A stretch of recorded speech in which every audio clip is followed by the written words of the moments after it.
I suppose I might start by asking you, Judy, what you think needs to be done. Hi everyone, all nice and loud. As some of you may know, my son Jesse was shot in his own home with having a psychotic episode. The police were not supposed to be there first. So within a week I started, and thanks also to the lady in the nursing home who brought it to people's attention, I decided that it was one thing to talk about my son, but really what was needed was some suggestions for solutions that were practical and could actually be achieved. And after watching the movie and having worked for nearly 3 years to try and do something, the first thing I wanted to have was to have OOO add mental health. There was a survey finally done by the health department where we were invited, not as an individual or peer supporter, but as part of a group that we'd formed. We were supposed to be consulted, but actually we were talked to, and there was just a rejuggling of some of their own ideas. And of course, there's never any money. So my point will be that, okay, it starts at the top. Without the top doing something, it's never going to change. The police commissioner, Mel Lanyon, recently said on ABC that we are, and they're all really toxic, but they're a paramilitary organisation. Well, I don't want my police to be waiting to go to war in Australia, to be beating people up. The police force, some of them, I've actually seen the footage 4 times now, not because I wanted to see my son die, but to just see what happened and how it does happen. And the last one, each time I've seen something different. In the last one, there was a room full of young men who looked at my son, and it could have been them. So the police are fucked as well, because they're not supported by their organisation. The health service failed him. They don't talk to each other. They guard their positions with great, it's theirs, they want to run it, they don't want to share their money. So we've got LEC, who are the Enforcement Conduct Commission, but they don't have teeth.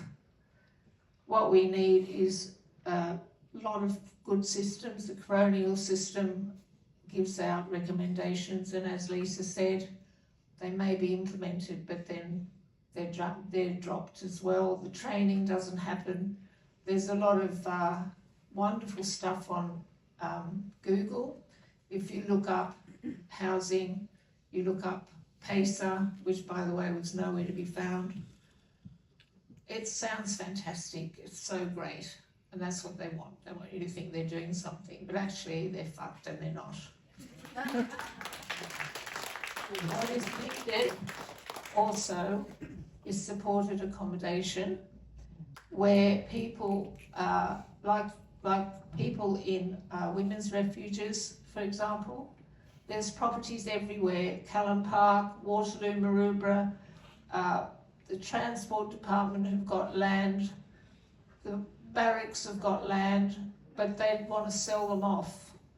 They don't, the departments don't talk to each other and say, hey, we've got land here, we can put up properties for your people. Instead of that, they're just getting rid of everyone.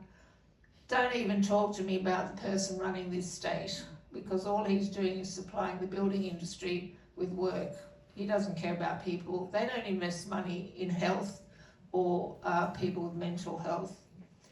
And as for us, well, we're guilty. We don't have support. There's no victim support for us. I'm waiting 3 years to go to court, and I'm actually having to represent myself because I don't have the money to spend. I'm not eligible for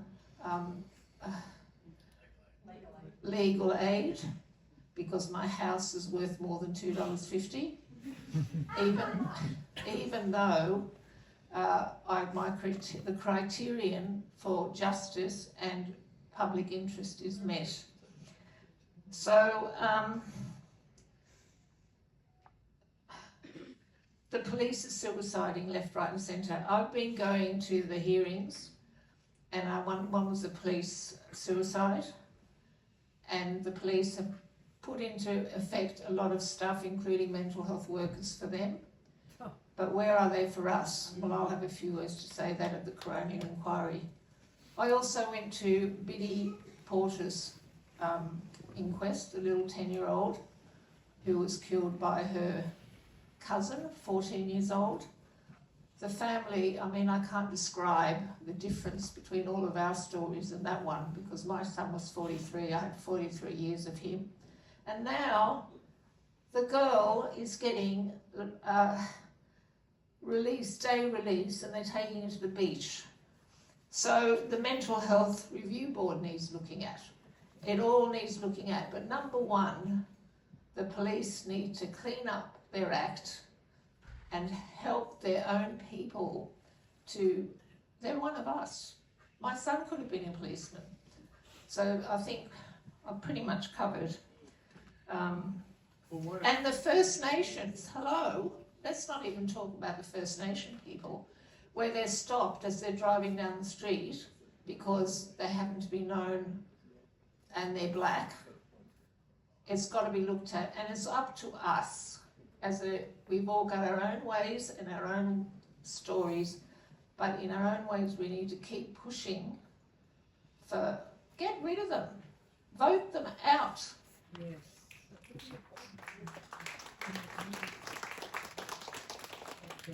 Ian, I'd be interested in your view, particularly in relation to PACER nurses. This is something that's talked about a lot. That, you know, in all of the cases that we looked at in the documentary, the PACER nurse wasn't relied upon. Yeah, I'll start with PACERs. I've been working in the mental health field for over 30 years now, and what I've seen is a deterioration in that time, and I feel guilty for that as one of the people who work for the service. It is something that we've been trying to bring to attention, and I'll be honest, I've only been doing that for the last couple of years, and I feel guilty I haven't been doing that for a much longer period of time. Regarding PACER, PACER is only available in 17 out of over 50 police commands, and even then it's not available 24/7. And it's in general up to the police to call the nurse. So it's not that the nurses go out with them at the time, and this is a major problem. The major problem really from my perspective is that this is a police-led response to start with.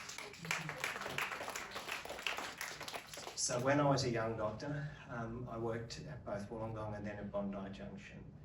Both had what were called mobile treatment teams, and they were available 24/7. You would be called as a junior doctor to go and support them when they needed someone of a doctor to be there, but mostly it was done by nurses, psychologists, social workers and the like. These days it'd be great if we had some peer support workers with them as well, but that wasn't around at the time. If that were to be reintroduced, neither of these cases would have required police. I've seen people like Jodie multiple times. We would have gone out there, we would have offered her a cup of tea, we would have given her a blanket to cover her dignity, and we would have spoken to her, and we wouldn't have had two people there either. You know, that's part of the problem. We would have had a group of people who could support her, and we would have had the time, and I think that's part of the problem, that the police don't feel they have that time. They have to get her to hospital as quickly as they can. Well, that's not going to work, and you could see that didn't work. And as for a lady who, you know, is playing her music too loud and is in a manic episode, well, who doesn't when they're in a manic episode? And that's exactly when our team would come out there. And, you know, it's just wrong, and it's been wrong for a long time, and it's getting worse, I'd have to say. And if we look at the budget today, and I'm going to touch on that as well, we've seen nothing for mental health.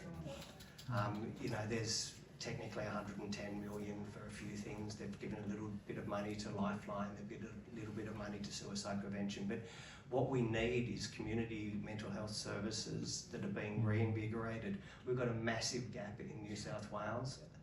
We don't even need to see the gap analysis that's sitting on the minister's desks for the last 2 years. We know that we are underfunding mental health in New South Wales compared to every other state already, and we know that less of our budget goes to community than it should. It's less than 50% goes to the community care as opposed to the rest of the country where it's over 50%. And what we're seeing in this budget is just reinvesting in hospitals, building so that they can be seen to build something, but are they actually building any service? My answer, I think, is no. The college put out a press release after the show came out, noting the numbers you say of the PACER nurses making some other calls. What's the response been from government? Well, I've had the opportunity to meet with Minister Jackson, and she's aware of these issues, and I'd have to say that she has a great deal of sympathy for the problem.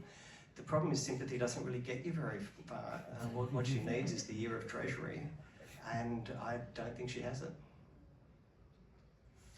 So what, I mean, if, other than PACER nurses, other than these multidisciplinary teams that you talk about, is there, because the simple fact is, for now, and at least for the foreseeable future, it is going to be a police-led response. How do we try to ameliorate that? Well, I think the starting point, so if the easy one would be to expand PACER. We have the staff to do it, we just don't have the funding to do it. Sorry, can I ask you a question? How far back does PACER go? I'm guessing about 2019, but I'm not 100% sure on that. So PACER came out in our inquest with Courtney, 2018, right? And that's when they picked it up and they ran with it. And that was because there were so many calls coming in for harm to self and self-harm with Courtney's call to police. And they were going to roll that out into police stations. So as of today, how many police stations have PACER people there? As I understand it, there's 17 commands out of And 51, 52, something like that. Yes, how many police stations are there in metropolitan Sydney? It'd be about a third. It's around roughly a there. third. All right, so my question is, sorry for bringing this around at that, why hasn't it grown with the years and with the necessity to have medically trained people sitting in a police station for a second opinion? It hasn't grown because the government hasn't given money. And it's not just this government, it's governments. Amanda. Thank you. My name's Dr. Amanda Conn. I'm here as spokesperson for health and mental health, and before I was elected to this parliament 3 years ago, I was a GP practicing in Albury-Wodonga.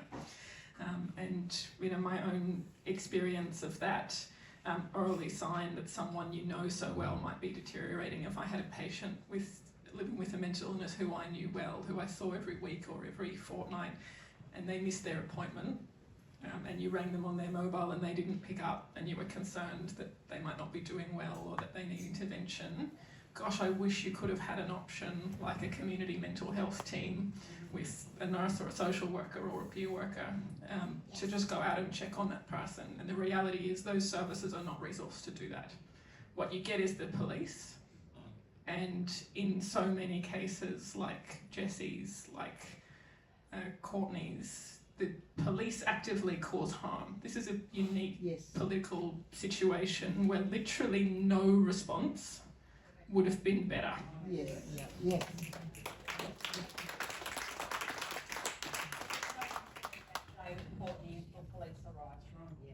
And I just want to challenge the last bit of the discussion a little bit, if I may. We're in the parliament, we're allowed to disagree. It's good in a healthy democracy. I don't support an expansion of PACER because at the end of the day, PACER is a police-led response. We don't need to reinvent the wheel. In New South Wales, in the past, there have been health-led responses. There have been small-scale successful pilots in Western Sydney. Other Australian states have a health-led response. The government doesn't need to go back to the drawing board. We literally can replicate the successful things that have already happened. For example, in South Australia, where a paramedic and a nurse respond to all mental health emergency calls, they can choose to bring police if they want to, who are only responsible for the safety of those health workers. They're not actually responsible for responding to the person having the mental health crisis.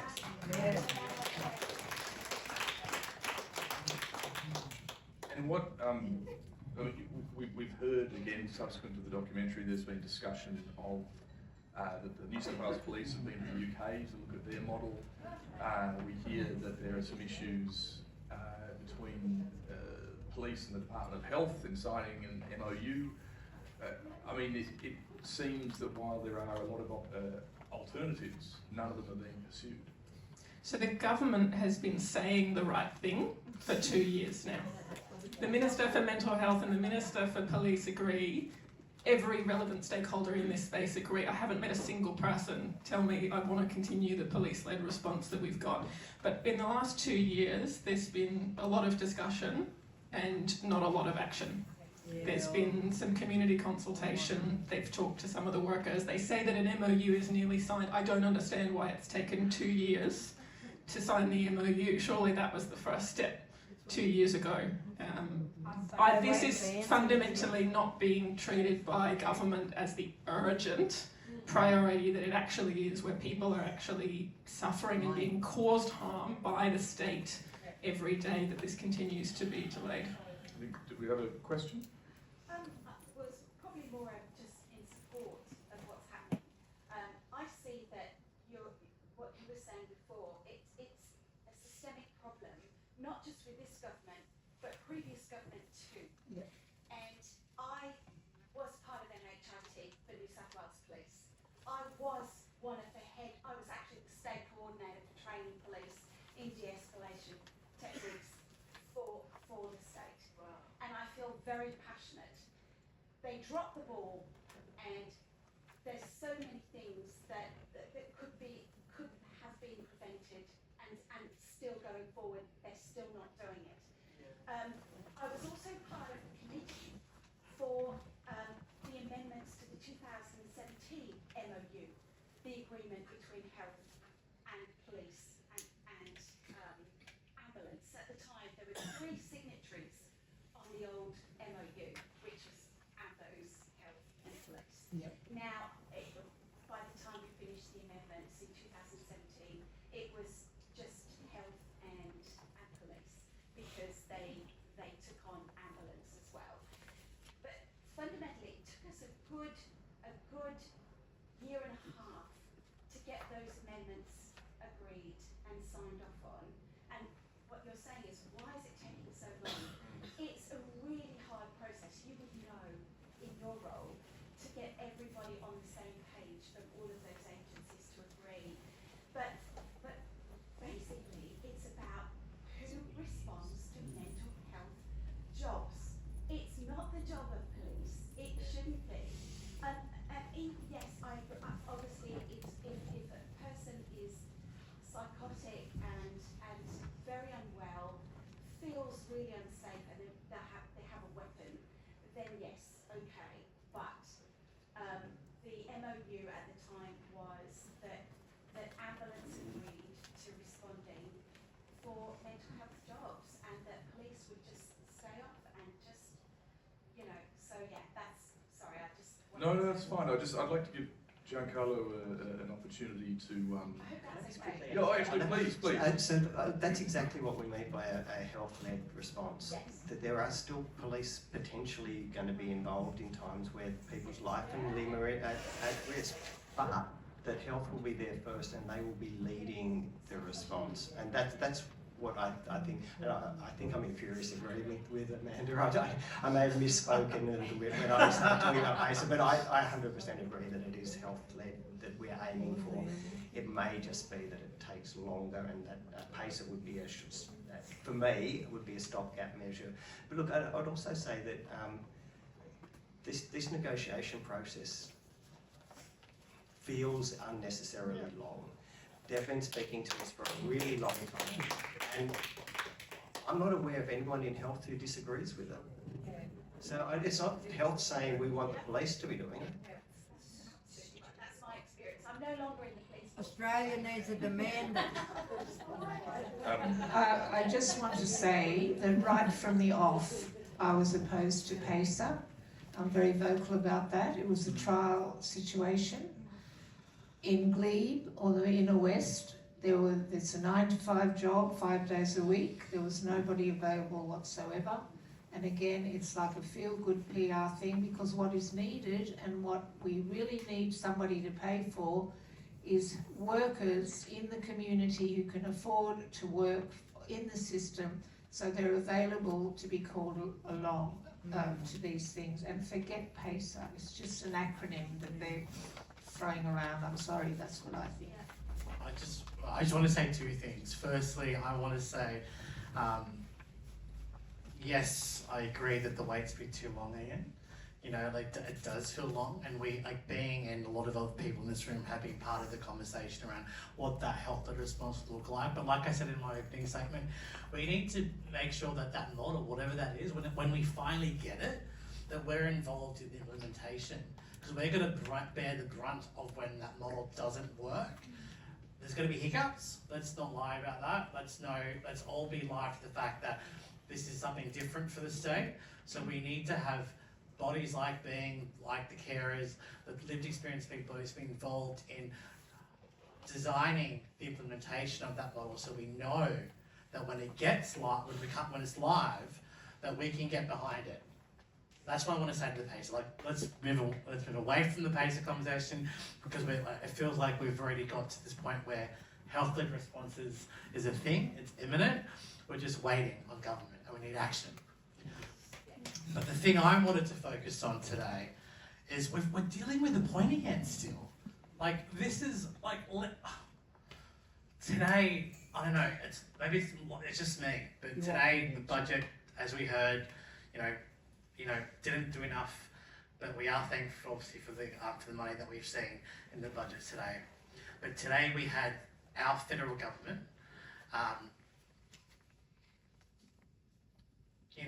who's trying to ram through changes to the NDIS right now.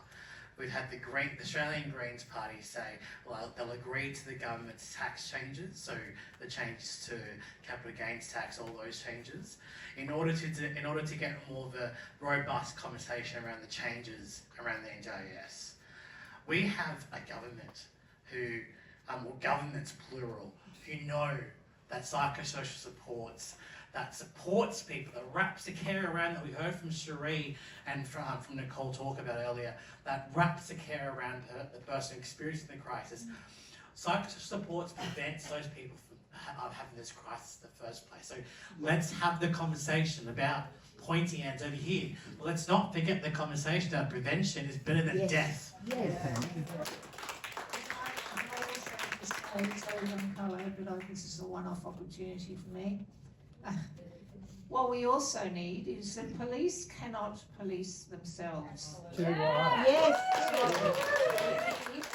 I don't even understand it, and I hate the word royal, but we really need a royal commission with some teeth that are going to work with Commissioner Lanyon or anybody else, and maybe what's her name again? The one with the red suit. Jasmine Cameron. That's the one. Maybe she can also be involved in this, but until there's an outside organisation that's representing us that can work with the police to help themselves, we're still fucked. Amanda, Totally good. I think something that is often confronted by a lay audience, journalists as well, is we don't necessarily understand the machinery of government very well, and we don't understand why things can take a long time to happen. Perhaps you could help people understand if the amount of time it's taking to get these things happening, whether it's reasonable, and if it's not reasonable, why is it taking so long? In my view, it's not reasonable that it's taking this long, and I say that because the solution already exists in the past in New South Wales, in the present in New South Wales, in some local health districts, and in other Australian states. So I think it would have taken a long time if this were being invented for the very first time, if this was the first time we were having these conversations. And we've just heard from the excellent ex-police person in the audience about the previous generation of these conversations happening. It should be much, much faster this time. And things like the in-principle agreement, the MOU, the commitment that we're doing this really should happen up front. Late last year, the state government went out for broad community consultation on this, which in principle is absolutely the right thing to do. I commended them for doing that. I even asked them to keep it going for longer.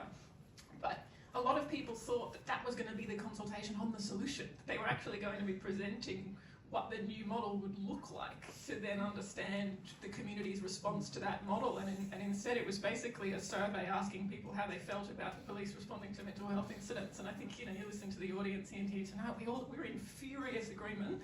We really need to be talking about the nuts and bolts of the solution and not asking the question over and over again about whether it's the right thing to do. But so then, why is it taking so long? I think that's a reasonable question. Look, in my view, this is fundamentally a question of political will. And I wanted to talk about the budget, and I promise I'm going to connect these two things. I've been in the Parliament all day today listening to the Minns Labor government crow proudly about their budget. And this is a budget that the Treasurer himself proudly described as boring. We have a Premier and a Treasurer who think that what the community wants and needs was a budget that was boring. Not a budget that offered ambition, not a budget that offered hope, a budget that was boring. And, Ian's already described this kind of sprinkling of some crumbs for mental health that is nowhere near the kind of scale of reform that we need to provide the services in the community that people need to stay well and not end up in a crisis situation. We have a political problem where the leaders of this state don't think that it's important. If they did, it would have been in the budget, and we also would have seen the police or the emergency response reform actually treated as an urgent priority. I think there is an absence in this room tonight. I think, Lawrence, am I correct that you invited the Minister for Mental Health to come tonight? Do you know what her reason was for not attending? Well, her Deputy Chief of Staff is here. He can answer. But we shouldn't put him on the spot. No.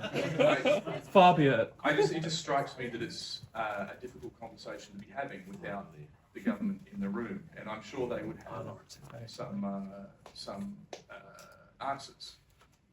Whether or not people here agree with them, they would have some answers. Ian, another thing that occurs to me is that, essentially what I'm hearing is that things are going backwards, not forwards. Yep. We're in a mental health crisis at the same time as governments are struggling with their budgets. It is the simple problem that there are too many mentally ill people for the government to deal with. Is it that simple? No, not at all. Unfortunately, the simple answer is that we in Australia give about 6 to 7% of our health budget to mental health. France gives 15%. England, not a paradigm of virtue, gives 10%, as does Canada. We're at the bottom of the barrel. So we're not funding it as it should.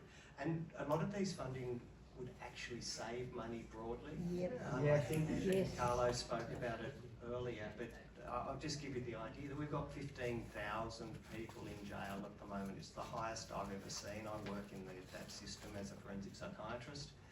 Of that 15,000, at any one time, 10%, so 1,500 are people with schizophrenia. 10% of people in jail have schizophrenia. Or bipolar disorder, yes, have psychotic disorders. So they're our new institutions that we're lovingly putting our people in. Sorry, that's very sarcastic, I shouldn't be doing that. That's part of the problem.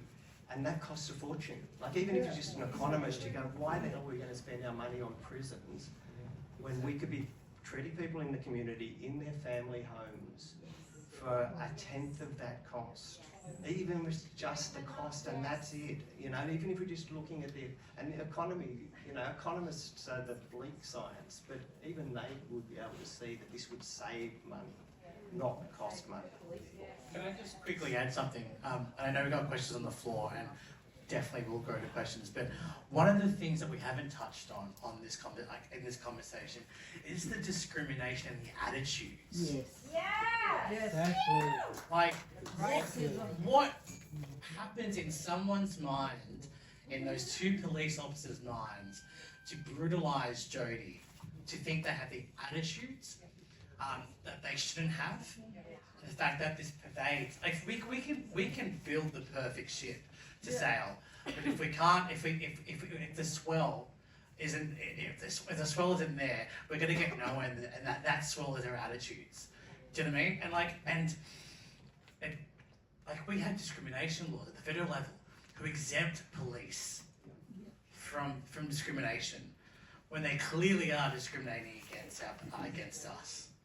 You know, right now we've got the anti-discrimination law being reviewed in this state. There's an opportunity there as well. So not only do we need to have the hardcore, you know, conversation around the delivery, the model, the changes, but we need to see societal shift. I just wanted to quickly get that in there because as you're talking in, I'm like, we can build these things. We know the models work. We know the models exist, as Amanda said, but we need change in our mind. I just want.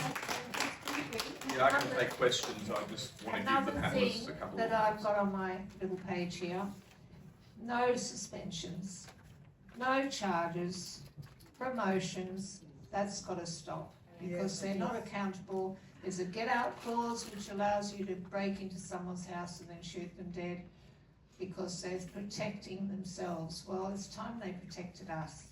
Yeah.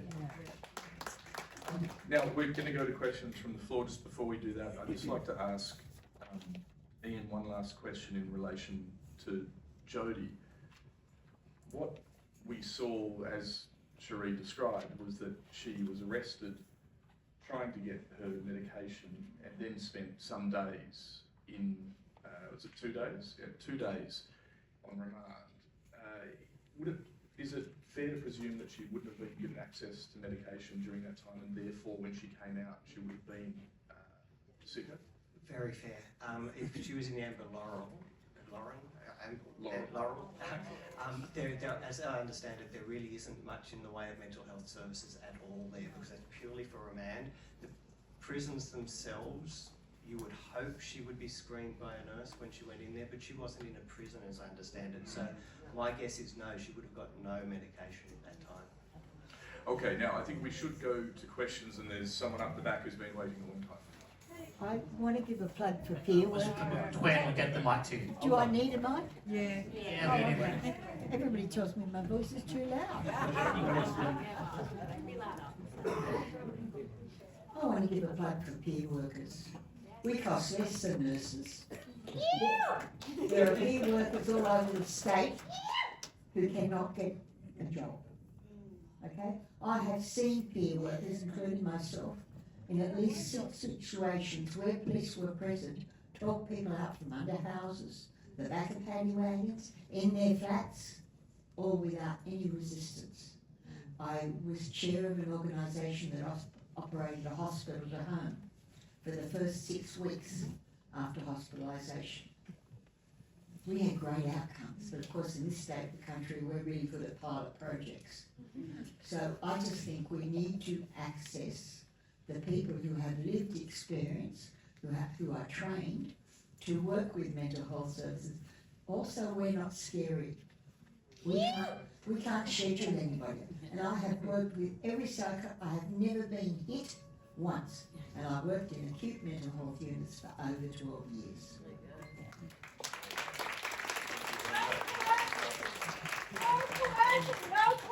And, I'll just go down here first. My name is Marguerite Hill. My nephew Todd Mackenzie was killed by police by tactical police in 2019. I'd just like to make some comments. A lot of the problem comes from the top of the police force, a lot of denial. One example of that is that tactical police were giving evidence that they really had no mental health training. And the Commissioner, Karen Webb, wrote in submissions that tactical police are highly trained in de-escalation skills. No matter what came out, there was a rebuttal from the Commissioner saying everything's great, the police are great. The other thing, major thing I would like to say is that tactical police don't wear body-worn cameras. They don't have them on their kit at all. It's not that they don't put them on. They use tasers that don't record footage. And in Todd's case, they turned their back channel to a radio channel that didn't record. So for many hours, 5 or 6 hours, there was no police evidence, complete blackout of evidence. Then a neighbour took a video, took many through the day, one of the actual breach and hold. It became apparent during the breach and hold, the coroner said, once tactical police are called, it becomes almost a foundational doctrine that a breach and hold will happen. It's not a matter of if, it's just when. So the neighbour had a video, it captured the shooting in 8 seconds. From the call to drop the knife, he was in his own home alone and he was locking the police out. And the call to drop the knife was captured, and then 7 shots. 4 by beanbag, as we know, they can kill, and 3 by the Glock, all at point blank range. Todd was shot 5 times, as I say, by the back, in the back. 2 of those by beanbag fire and 3 by the Glock from a distance of 60 centimetres or less. Which is meant to be banned, and as you note, very similar to the case of Krista Cash. Now, I'd like to mention the coroner. The way the coroner system works. They depend on the police for their evidence. They depend on counsel assistant, who is paid by the police force and is a police prosecutor. And what was I going to say? Corrupt. Yeah. Not one bit of objective evidence was presented during a 5-week inquest that disputed the police evidence. That means the autopsy report, ballistic report, forensic reports, the video, and none of that was questioned or presented, and 2 officers gave evidence, 2 officers involved. Both alleged they were attacked in that 8 seconds, and the coroner found that they fell down twice, got up twice, he attacked one at the door, then he went outside and attacked another one. And those 2 officers gave evidence that Todd was shot in his front. No questions asked, how is that possible? That's all I have to say. Yeah, we can touch on that here and I obviously, please feel free to say what you feel you need to say, but also we have a panel up here, some very experienced people if you'd like to ask questions. Thank you. My congratulations to being, I think what has been a fantastic event. Giancarlo and the team, I think it's obviously some profound truth-telling that's happened from the floor and from the panels and from everywhere, so thank you, and thank you to the experts.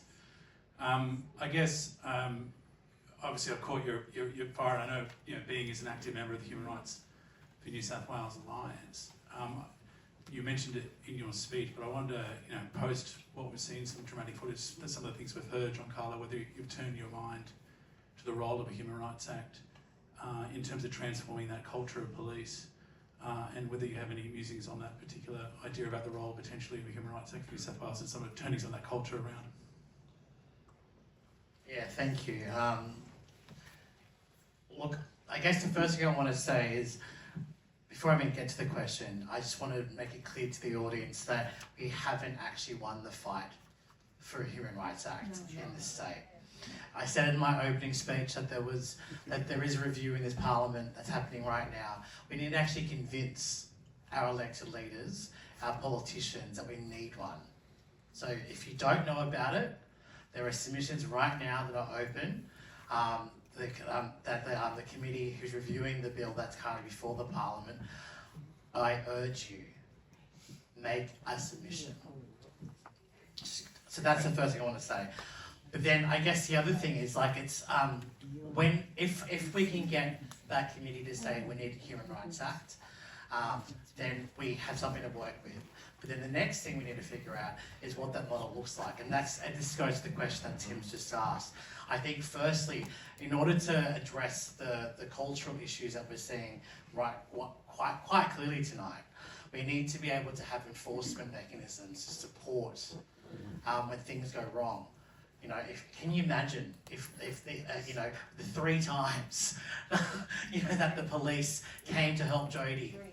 3 times, after the first time, after the second time, you had something to hang your hat off and say, like, this person is doesn't have, is not being treated right. Imagine if you had that in your tool belt. We need enforcement mechanisms. That goes to the points I was making about culture. Culture we can't legislate for. We can't legislate for attitudinal change. But what we can do is that we can have mechanisms to support having people hold a mirror to their actions. Yes. The second thing is that we need the Human Rights Act to be able to enshrine the rights that protect us, our right to health, our right to being not being subject to degrading cruel treatment. These are basic human rights that we shouldn't have to debate as being needing to be worthy of being enshrined in law. We don't have these human rights protections, so we need to say as a community what rights, like health, what rights, like being not subject to cruel degrading treatment, need to be protected in law. If we can get that, then the enforcement mechanisms can work well. The third thing is that we need to be able to see Human Rights Act support people to take direct courses of action when things really go wrong. So right now there's only one jurisdiction in this country. It's the ACT, who has a direct right to go to court when things go really wrong. The other jurisdictions, Queensland and Victoria, don't have that right. And right now we're seeing those human rights legislations come under attack. Victoria is under attack right now about trying to they've just got this just a few days ago. They exempted themselves. The government exempted themselves. And so we can actually have an opportunity to turn our laggard status as a state into becoming a leader if we have a direct right to action, which means that we as citizens can take our matters to court if things go really wrong. So I think with those 3 things, we can change attitude and culture because it comes from the top, like we've already said, and it needs to come from the top by having the ways in which we can hold the mirror to ourselves. And I think we have time for one last question. I just wanted to add to the cultural issues, Giancarlo. What I found infuriating in that documentary was you can't legislate being a good human being. Yes. And so all the training in the world to say be a good human being to your fellow neighbour doesn't happen. So we often talk about, and what I want to talk about changing culture is, in order for people to get justice, there was over 400 civil filings, not criminal charges. It is a crime to assault someone. It is a crime to torture someone. It is a crime to use cruel and unusual punishment for someone. So how do we as a community demand that people are prosecuted? Because you'll change culture pretty quick when dodgy cops are prosecuted.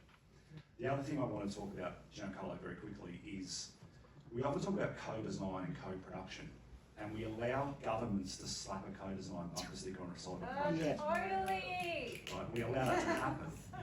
How do we demand co-evaluation and co-delivery of health responses to these incidents? Absolutely, I forgot, just to that point, Richard, I forgot one really important aspect of the Human Rights Act, is that it'll actually hold public authorities like the New South Wales Police to be able to take a look at their own policies, their own programs, their own practices, and see how it impacts the human rights of people.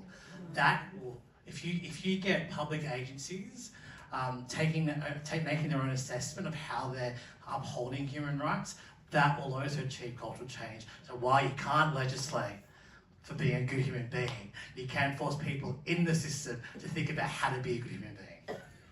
Now, unfortunately, that's all the time we have. I would remind you, however, we are in Parliament, so you can exercise your democratic right once we're finished to find anyone you want and harass the hell out of them. But unfortunately, now I think we are going to have some closing remarks from Amanda Cohn.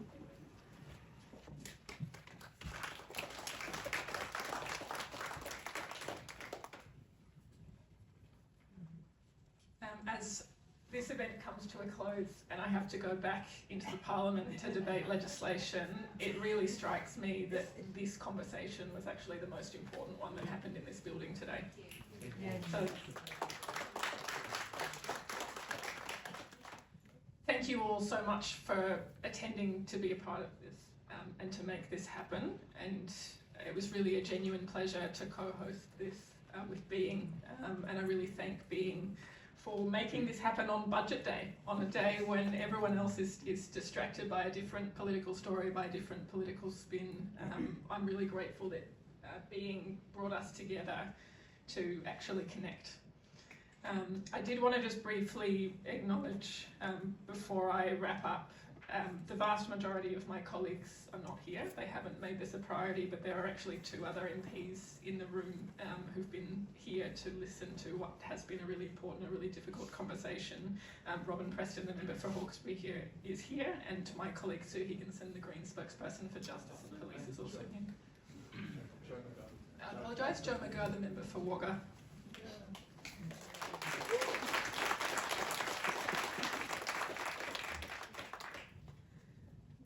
Watching that footage of Jodie and of Samantha was just as difficult tonight as it was the first time I watched it. I was in tears again. And it's on all of us to actually hold on to that discomfort and use that discomfort to fight for something better. And I think listening especially to Lisa, who's been doing this for more than 10 years, you know, there's a saying about, I'll get here in a second, Lisa, I promise I'm not about to be disrespectful to you. There's a saying about the definition of stupidity. It's not about you.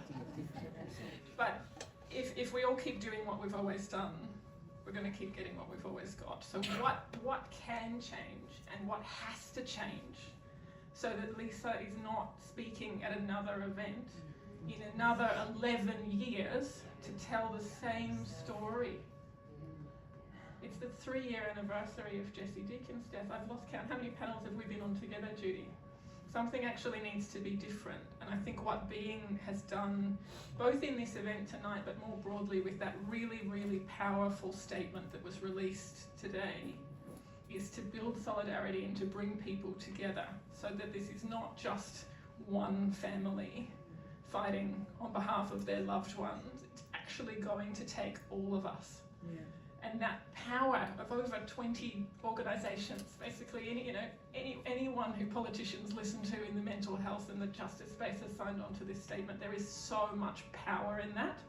So if I can bring us all together back to something that can hopefully bring us together, the solutions are here, and there is a call to action that's been put forward today that so many people agree with, and actually standing together is what's going to be different so that we can get the change that we need. Thank you.